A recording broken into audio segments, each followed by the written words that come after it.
Tu savais que les Français étaient les premiers consommateurs au monde de Nutella? Donc aujourd'hui, on va faire une pâte à tartiner à la noisette. C'est parti. Si on prend du Nutella, il y a seulement 13% de noisettes dans un pot. Nous, on veut avoir environ 60% de noisettes. Donc pour 500 g de pâte à tartiner, on va partir sur 300 g de noisettes.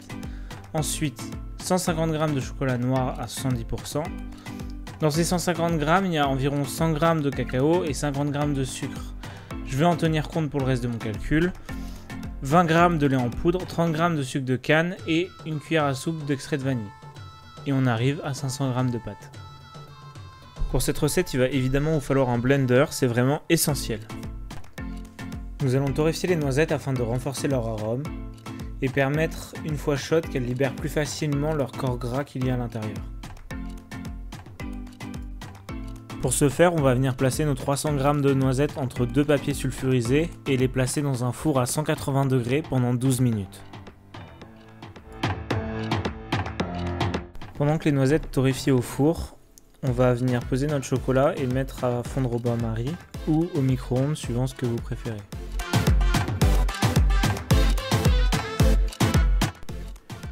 Pesez votre sucre en poudre et passez-le au blender afin d'enlever l'aspect granuleux pour que ce soit bien lisse dans la pâte à tartiner.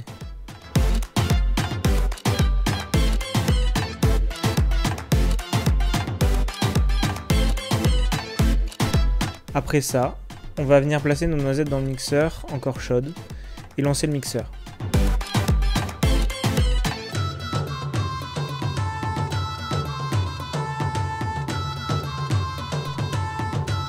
Ensuite, on va rentrer dans un processus où les morceaux de noisettes vont se coller aux parois du mixeur, ce qui est normal.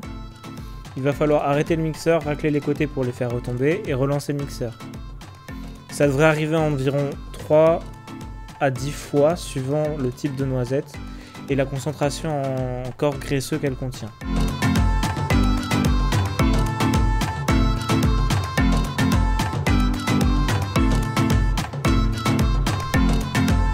Il est possible que malgré le fait que vous fassiez tomber les noisettes sur le côté et que vous relanciez le mixeur, les noisettes ne se transforment pas en huile. Donc ne vous inquiétez pas, ça peut arriver, ça va dépendre de la variété de noisettes que vous avez pris. Ce que vous faites, c'est vous prenez un tout petit peu d'huile de noisette et vous le rajoutez et ça va relancer l'émulsion et normalement ça va l'aider à devenir liquide.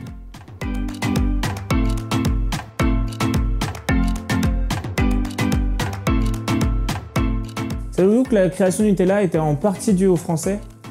Napoléon ferme les frontières de l'Empire et le haut de l'Italie faisait partie de l'Empire de Napoléon. Et vu que le cacao qui venait principalement des colonies britanniques ne pouvait plus arriver, les Italiens ont donc eu l'idée de rallonger le cacao avec des noisettes broyées, ce qui donna le Gandija. Mais attendez, ça veut dire que si l'Italie faisait partie de l'Empire de Napoléon, le Nutella est donc en théorie une création française? Je vous laisse en débattre dans les commentaires. Une fois vos noisettes à l'état liquide, laissez le mixeur tourner pendant environ 20 minutes afin que votre pâte soit bien lisse et qu'il n'y ait pas de grumeaux. Maintenant que nos noisettes sont à l'état liquide, on peut appeler ça un beurre de noisette.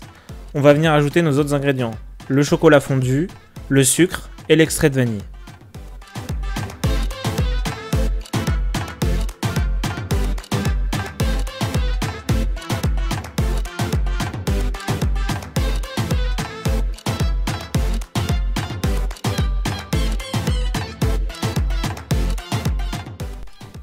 Remixez légèrement pour mélanger le tout. Et après, il vous restera plus qu'à venir le verser dans le bocal de votre choix. Le mien, je l'ai stérilisé en le passant à 180 degrés au four, juste après les noisettes.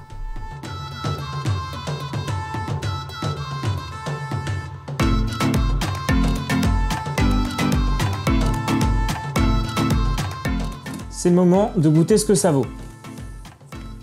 Fier en argent pour la peine.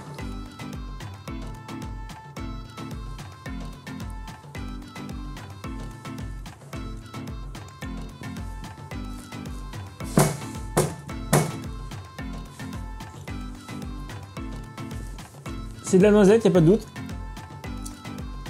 Vraiment super bien équilibré avec le chocolat, c'est vraiment super bon. On sent pas le lait, elle est vraiment pas trop sucrée. Ça laisse vraiment sa place au chocolat noir et à la noisette, ce qui est exactement ce que je voulais. Vous n'êtes pas obligé d'utiliser le chocolat noir comme moi j'ai pris, du 70%. Vous pouvez prendre le chocolat que vous voulez en fait. Mais c'est le chocolat qui va faire en sorte que ça va raffermir la pâte. Parce que vous avez vu, avec juste là, les noisettes, à force de les broyer, elles deviennent quand même super liquides.